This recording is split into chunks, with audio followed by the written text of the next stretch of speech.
Good morning बच्चों, ये video standard 9 के लिए है और सब्जेक्ट है हिंदी। आज मैं हिंदी में साहित्य सागर पुस्तक पढ़ाऊंगी। साहित्य सागर में निहित काकी कहानी आज मैं पढ़ाऊंगी। तो सबसे पहले इस कहानी को लिखने वाले जो कहानीकार है, जो रचनाकार है, उनका परिचय प्राप्त करना अति आवश्यक है। काकी द्वारा सियाराम शरण गुप्त। कहानीकार का परिचय। सबसे पहले मैं कहानीकार का परिचय देना चाहूंगी। बच्चों, सियाराम शरण गुप्त का जन्म झांसी के निकट चिरगांव में सन 1895 में हुआ। ये राष्ट्रकवि मैथिली शरण गुप्त के छोटे भाई थे। इन्होंने घर पर ही हिंदी, अंग्रेजी और गुजराती भाषाओं का ज्ञान प्राप्त किया। इनकी रचनाओं पर महात्मा गांधी और विनोबा भावे के विचारों का प्रभाव था। ये विश्व प्रेम, विश्व शांति, सत्य और अहिंसा से प्रभावित रहे। चूंकि गांधी जी और विनोबा भावे के विचारों का प्रभाव था, इसलिए इनकी रचनाओं में विश्व प्रेम, विश्व शांति, सत्य और अहिंसा देखने को मिलते थे। इस पर ये प्रकाश डालते थे। इन्होंने समाज में व्याप्त कुरीतियों के विरुद्ध आवाज उठाई। ऐसी रीतियां जो हमारे लिए नुकसानदायक हो, उसके विरुद्ध ये आवाज उठाते थे।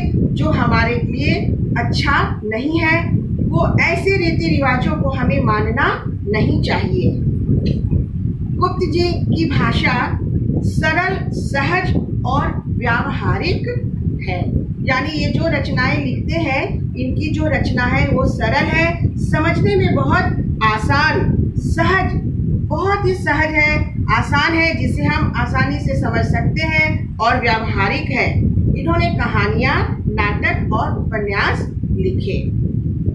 इसके बाद बच्चों मैं बताऊंगी कहानी का परिचय एवं सार। कहानी का परिचय। जिस कहानी को हम लोग पढ़ेंगे, उस कहानी का परिचय भी आवश्यक है कि किस विषय पर ये कहानी लिखी गई है, और उसका संक्षिप्तीकरण, यानी इस कहानी को संक्षेप में, सार का अर्थ होता है संक्षेप में इस कहानी को मैं एक बार तुम्हें बता देना चाहूंगी, इसलिए कि जब विस्तृत रूप से, विस्तार से इसे पढ़ेंगे तो आसानी से इसे समझा जा सकेगा। काकी शीर्षक कहानी एक छोटे से बच्चे श्यामू पर आधारित है, जो अपने माँ के वियोग में तड़पता है। अबोध बालक है, उसकी माँ की मृत्यु हो गई है, लेकिन उसे पता नहीं है क्यों उसकी माँ को जमीन पर एक चादर उड़ाकर सुलाया गया है। सब लोग क्यों रो रहे हैं? अचानक माँ को उठाकर ये लोग कहाँ लिए जा रहे हैं? वो बेचैन हो जाता है। जब श्मशान घाट ले जाने के लिए उसकी माँ के शव को लोग उठाते हैं, तो ये ले नहीं जाने देता है। ये चिल्लाने लगता है कि मेरी माँ को आप लोग कहाँ लेकर जा रहे हैं? छोटा बच्चा है, अबोध है, इसे समझ में नहीं आता। तो लोगों ने समझाया कि ये उसके मामा के घर जा रही है। श्यामू शांत हो जाता है, लेकिन ये उसे भूल नहीं पाता, और कब तक उससे ये बातें छिपाई जाएं। आखिर एक न एक दिन उसे पता लगना ही था, और उसे ये पता लग जाता है कि उसकी माँ राम के यहाँ गई है। ऊपर आसमान में किसी ने इस बच्चे से बताया। अब वो दिन रात बैठकर शून्य आकाश की ओर उदास मन से वो देखा करता, शायद उसकी माँ कहीं दिख जाए।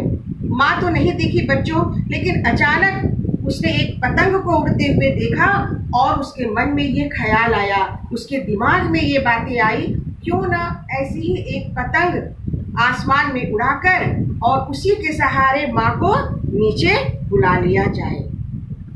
वो ये सोचता रहा, और सोचता सोचता अपने दोस्त, एक सुखिया दासी थी, उसका एक बेटा था भोला, जो इसका दोस्त था, उसने ये सारी बातें उसे बताई। अब सवाल था कि पतंग और डोर लाने के लिए पैसे चाहिए, तो इसने अपने पिता से प्रार्थना की कि मुझे एक पतंग और डोर मंगा दो। इसके पापा भी दुखी थे पत्नी के चले जाने से, पत्नी की मृत्यु हो जाने से वो खुद दुखी थे, तो उन्होंने इस बात को ध्यान नहीं दिया। कुछ दिन इंतजार करने के बाद उनकी कोट के जेब से इसने 4 आने पैसे चुराए और पतंग डोर मंगा लिया। लेकिन जब भोला को ये पता चला कि इस पतंग के द्वारा माँ को नीचे उतारा जाएगा, तो भोला थोड़ा बुद्धिमान था। भोला ने कहा कि ये जो डोर है ये तो बहुत कमजोर है, अगर इससे काकी नीचे उतरेगी तब डोर तो टूट जाएगी, तो थोड़ा मजबूत डोर चाहिए, मजबूत रस्सी चाहिए। तो अगले दिन इसने फिर 1 रुपया अपने काका के जेब से चोरी किया और उसके बाद मोटी मोटी 2 रस्सियां मंगाई गई और ये लोग एक अंधेरे जगह चुपचाप बैठकर अभी पतंग में डोर बांध ही रहे थे कि अचानक इसके काका आए और आकर के कहने लगे कि तुमने मेरी जेब से पैसे निकाले हैं। ये तो हतप्रभ देखता रहा, लेकिन डर के मारे भोला ने सारी बातें बता दी। और चोरी की बात पर उसके पिता, उसके काका ये समझ नहीं पाए, सिर्फ उसने जेब से पैसे चोरी किए इसलिए गुस्से से एक थप्पड़ उन्होंने, एक तमाचा उसकी गाल पर जड़ दिया और पतंग को फाड़ कर फेंक दिया। और जब भोला के द्वारा सारी बातों को इन्होंने सुना तो उन्होंने देखा, पतंग पर क्या देखा कि काकी लिखा हुआ था। अब वो एकदम चुपचाप खड़े हो गए। उन्हें अफसोस होने लगा कि सब लोग तो अपने आप में मशगूल है, लेकिन एक छोटे से बच्चे के मन में क्या चल रहा है, वो कितना दुखी है, वो अपनी माँ को पाने के लिए कितना तड़प रहा है, ये किसी ने नहीं सोचा, ये किसी ने नहीं समझा। और उस पर वो काकी लिखा हुआ था, ये देखकर उसके पिता चुपचाप खड़े हो गए कि उन्होंने इसे क्यों मार दिया। तो बच्चों, एक छोटे से बच्चे की ये कहानी बहुत ही मर्मस्पर्शी है, हृदय को छूने वाली है। तो हम लोग अगले क्लास में फिर मिलते हैं। आज यहीं तक, धन्यवाद।